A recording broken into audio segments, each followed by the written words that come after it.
Hey everybody, this is Rick, and it's Monday before Easter, and I just want to take a second to connect with you and encourage you. I was reading this morning from Colossians chapter 4, and there's a verse there that says, devote yourself to prayer with an alert mind and a thankful heart.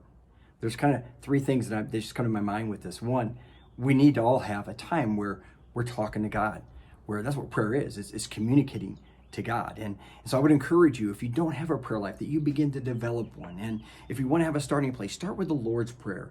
Why? Because it addresses him as a father, and you need to know him as a dad. You need to know him as a father. You're going to find in that prayer, he wants to provide, he wants to protect.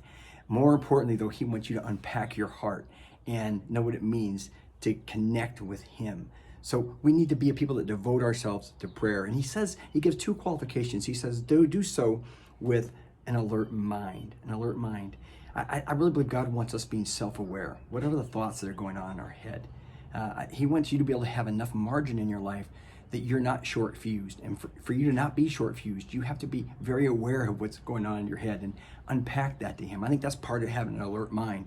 I think having an alert mind also refers to us being discerning of the times and what's going on in our life, as well as the lives of those we love and in our world. And God wants us to use our prayer time to know how to intercede, how to pray for others, how to not only bring our needs to God, but bring other people's needs before God. That's having an alert mind. And in that alertness, know that the enemy, there is an enemy, the devil, is going to try to attack you. And so prayer can be a beautiful way for you to protect yourself and gear yourself up to not be so easily distracted, confused, or tempted by the enemy. So an alert mind. Then he says, do so also with I love this, a thankful heart.